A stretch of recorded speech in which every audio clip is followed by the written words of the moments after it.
Welcome students, आपका मेरे channel science classes by doctor Kumkum Saxena में बहुत बहुत स्वागत है। और आज हम चल रहे हैं अगले 10th चैप्टर पर, जिसका नाम है प्रकाश। और प्रकाश में परावर्तन तथा अपवर्तन आपको बताया जाएगा। प्रकाश क्या है? सभी लोग जानते हैं कि प्रकाश हमें कहाँ से मिलता है। प्रकाश हमें सूर्य से प्राप्त होता है। जो सुबह सुबह आपने देखा होगा सूर्योदय होता है तभी हमें दिखाई देता है। अंधेरे में हमें कोई हमारे कमरे में अगर हम बल्ब ना जलाएं तो कहाँ पर मेज रखी, कहाँ पे कुर्सी रखी, हमें कुछ भी दिखाई नहीं देता है।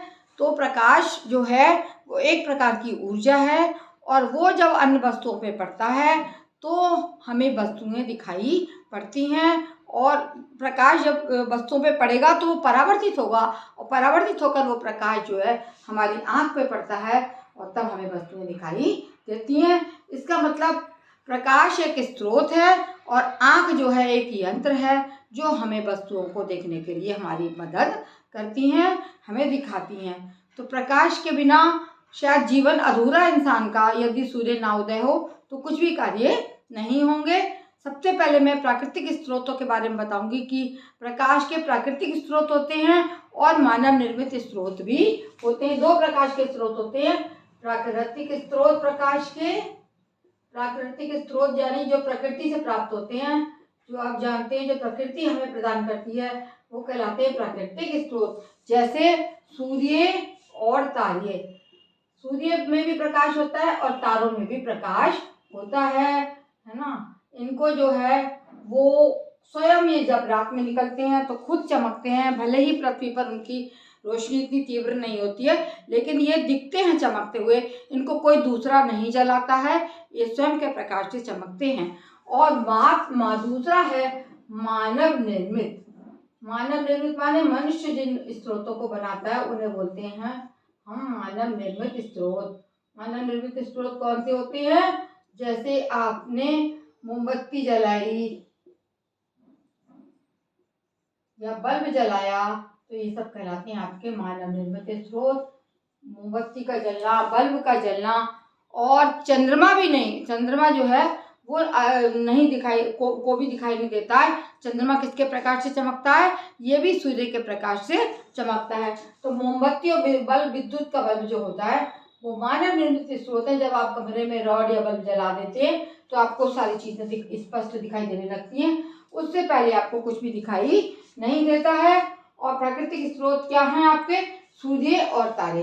इनको कोई भी चमक देने की जरूरत नहीं है। जब ये उदय होंगे तो एकदम प्रकाश जो चारों ओर फैल जाएगा। इस प्रकार से हम वस्तुओं को दो प्रकार से डिवाइड कर सकते हैं। प्रदीप्त वस्तुएं, प्रदीप्त वस्तुएं। प्रदीप्त वस्तुएं क्या होती हैं? यानी प्रदीप्त से, जैसे नाम से आपको पता चल रहा है, ऐसी वस्तुएं जो स्वयं, ऐसी वस्तुएं जो स्वयं के प्रकाश से चमकती हैं,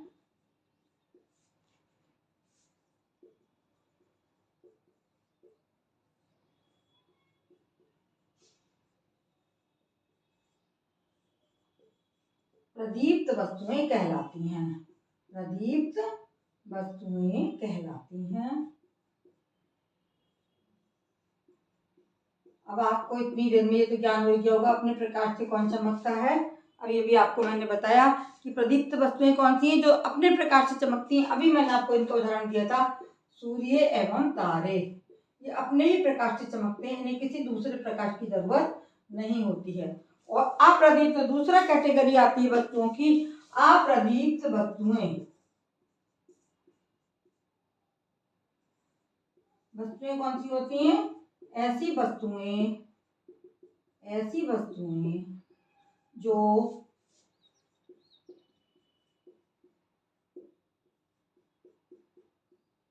दूसरों के प्रकाश से चमकती हैं।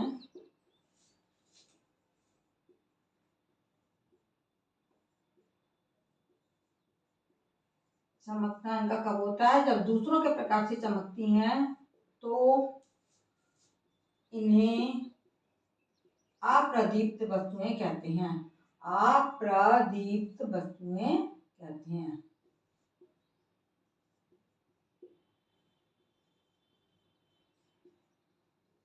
अप्रदीप्त वस्तुएं कौन सी हैं? आप खुद बता सकते हैं कि अप्रदीप्त वस्तुएं कौन सी हैं। जैसे विद्युत बल्ब है, मोमबत्ती है, आप जैसे मेज कुर्सी और चंद्रमा आदि, ये सब अप्रदीप्त हैं। जब तक चंद्रमा पर सूर्य की प्रकाश नहीं पड़ेगा और तो हमें चंद्रमा दिखाई नहीं देगा। और इसी प्रकार से मेज, कुर्सी, पलंग, अलमारी सारी क्या हैं? अप्रदीप्त वस्तु हैं। इनको जब हम जलाएंगे नहीं, जब तक इन पर प्रकाश नहीं डालेंगे, तब तक हमें कुछ भी दिखाई अंधेरे में नहीं देगा। तो ये मैंने आपको बताया प्रकाश क्या है। प्रकाश एक ऊर्जा है और प्रकाश की क्या आवश्यकता है और प्रकाश कहाँ से आता है। स्वयं कुछ वस्तुएं जैसे सूर्य, तारे में स्वयं का प्रकाश होता है और अप्रदीप्त वस्तुएं ऐसी हैं जो दूसरों के प्रकाश से चमकती हैं। मेज, कुर्सी, चंद्रमा तथा घर में रखी सारी वस्तुएं अप्रदीप्त होती हैं, स्वयं प्रकाश उत्पन्न नहीं कर सकती हैं। अब आगे हम देखेंगे कि प्रकाश के गुण क्या हैं। आगे हम चल रहे हैं प्रकाश के गुण, उन पर हम प्रकाश के कौन कौन सी खूबियां हैं, कौन सी बातें हैं जो प्रकाश में होती हैं और प्रकाश को हम किस प्रकार से परिभाषित करके उनके गुणों के बारे में जान सकते हैं। तो सबसे पहले आप लिखिए प्रकाश के गुण कौन कौन से होते हैं। प्रकाश का पहला गुण है कि प्रकाश क्या है? प्रकाश कैसे चलता है? प्रकाश चुंबकीय तरंगों के रूप में चलता है। प्रकाश चुंबकीय तरंगों के रूप में चलता है। चुंबकीय तरंगों के रूप में चलता है।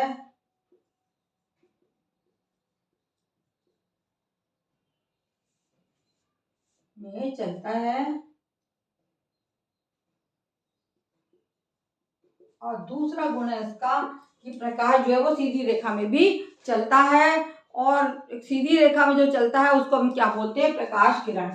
प्रकाश सीधी रेखा में चलता है,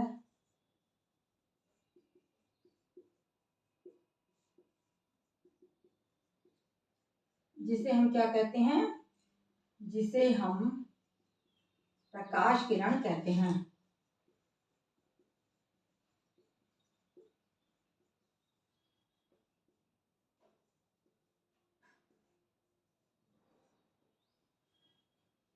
तीसरी बात हो गई कि प्रकाश की चाल क्या है। प्रकाश जो है वो एक उसकी चाल होती है जिससे कि निर्वात में भी चलता है। निर्वात कौन सी जगह होती है? जहाँ शून्य होता है, जहाँ कोई भी वायु तक नहीं होती है। प्रकाश निर्वात में चलता है, निर्वात में भी चलता है।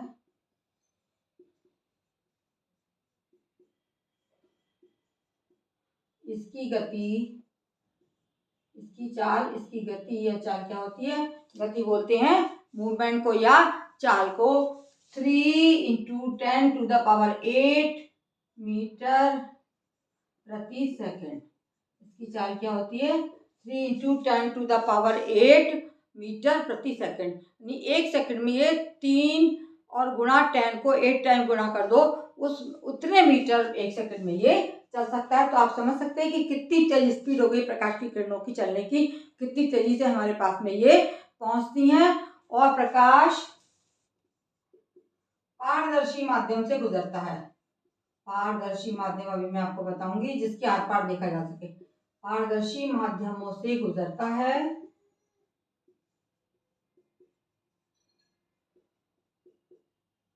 पारदर्शी माध्यम कौन से होते हैं? जैसे पानी है, हवा है, जिसके आर पार हम देख सकते हैं, उनको हम बोलते हैं पारदर्शी माध्यम। और चमकदार तल पर प्रकाश का परावर्तन होता है। परावर्तन भी अभी बताऊंगी मैं आपको कि परावर्तन किसे कहते हैं।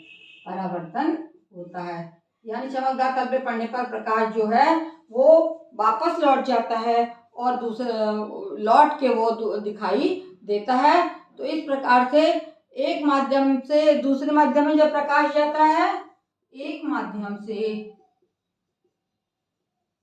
दूसरे माध्यम में जाने पर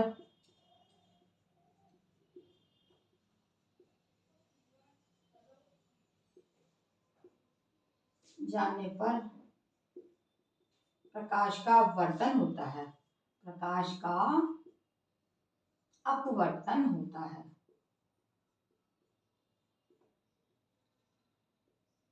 ये भी आपको आगे बताया जाएगा कि परावर्तन क्या है और अपवर्तन क्या है। जब सेम धरातल पर प्रकाश पड़ा और लौट गया तो इसको परावर्तन बोलते हैं। जब एक माध्यम से दूसरे माध्यम में प्रकाश जाके झुकता है या हटता है अपने रास्ते से तो इसको हम बोलते हैं प्रकाश का अपवर्तन।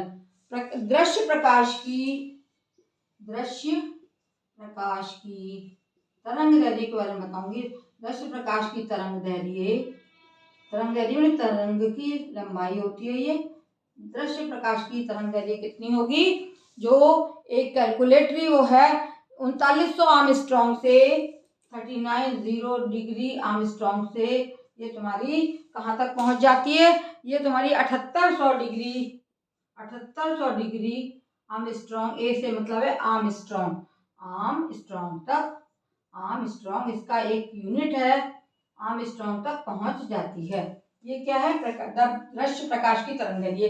जो प्रकाश हमें दिखाई देता है उसकी ये तरंग दैर्ध्य है। इस प्रकार से आपने देख लिया कि आपके 7 गुण बताए मैंने। प्रकाश चुंबकीय तरंगों के रूप में चलता है, प्रकाश सीधी रेखा में चलता है, मुड़ता नहीं है, जिसे हम प्रकाश किरण कहते हैं। और प्रकाश निर्वात में भी चलता है। निर्वात माने शून्य, जहाँ पर कोई भी माध्यम नहीं होता है। इसकी गति 3 × 10⁸ मीटर प्रति सेकंड होती है। प्रकाश पारदर्शी माध्यमों से गुजरता है। चमकदार तल पर प्रकाश का परावर्तन होता है और एक माध्यम से दूसरे माध्यम पे जाने पर प्रकाश का अपवर्तन होता है। दृश्य प्रकाश माने जो हमें दिखाई देता है उसकी तरंग दैर्ध्य 3900 डिग्री आर्मस्ट्रॉन्ग से 7800 डिग्री आर्मस्ट्रॉन्ग तक होती है या पाई जाती है। अब आगे हम चलते हैं कि दर्पण क्या होते हैं। दर्पण के बारे में हम पढ़ेंगे। आपको मेरा अगर पढ़ाना अच्छा लगता है तो मेरे चैनल को आप सब्सक्राइब जिन्होंने नहीं किया प्लीज़ अवश्य करें और लाइक करें, कमेंट करें, जिससे मैं आगे आप मेरे जो भी मैं पढ़ाऊंगी उसको आप देखते रहेंगे और मैं पूरा कोर्स आपका अवश्य कराऊंगी। लेकिन सिर्फ आपकी लाइक्स की आवश्यकता है और आपके कमेंट्स की आवश्यकता है। और अगर यदि आपने सब्सक्राइब नहीं किया है सब्सक्राइब करें तथा अन्य बच्चों को भी बताएं। अब मैं बताऊंगी कि दर्पण क्या होता है। दर्पण देखा है आपने, अब मैं इसको मिटाने जा रही हूँ और अब दर्पण के बारे में बताने जा रही हूँ मैं आपको कि दर्पण कौन कौन से होते हैं। दर्पण जिसमें हम अपना मुंह देखते हैं उसको हम दर्पण कहते हैं। दर्पण जो है वो 2 प्रकार के होते हैं। दर्पण जिसमें हम अपना प्रतिबिंब देखते हैं वो दर्पण कहलाता है। ये 2 प्रकार के होते हैं। पहला होता है समतल दर्पण। समतल दर्पण, समतल दर्पण कौन सा होता है, जो सीधा सीधा होता है इस तरीके से, ये कहलाता है तुम्हारा समतल दर्पण। बहुत सी चीजों में जगह पे समतल दर्पण लगा होता है, ये समतल दर्पण कहलाता है। और दूसरे कहलाते हैं आपके, समतल माने बिल्कुल सीधा, और दूसरे हैं गोलीय दर्पण।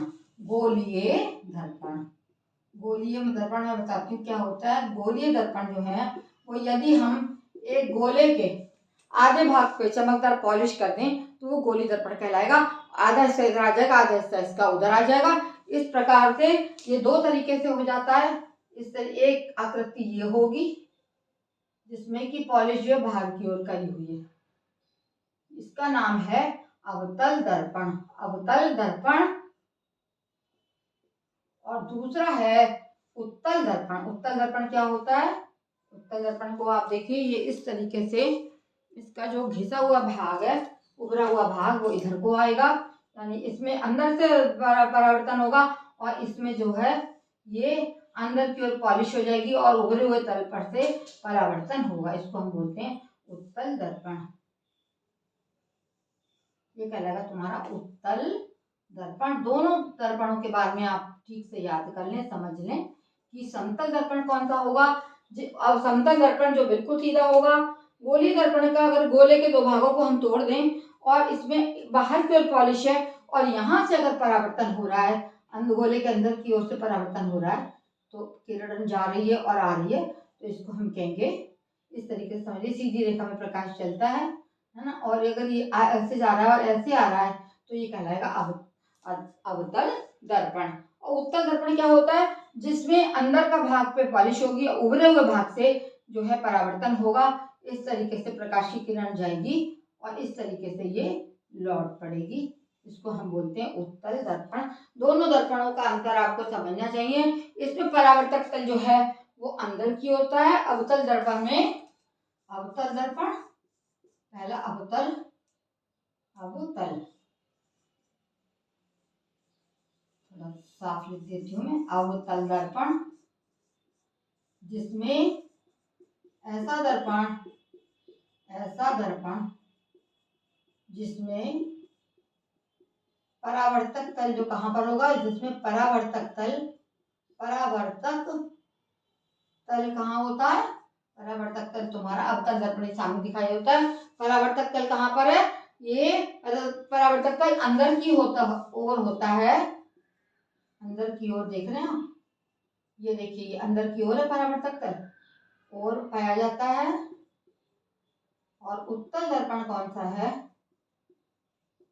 अवतल दर्पण और उत्तल दर्पण दूसरा है। उत्तल दर्पण ऐसा दर्पण, ऐसा दर्पण जिसमें परावर्तक तल बाहर, बाहर है, जिसमें परावर्तक तल कहाँ पर है, ये अंदर की तरफ से पॉलिश करी हुई है और परावर्तक तल इसमें बाहर की ओर है, की ओर पाया जाता है।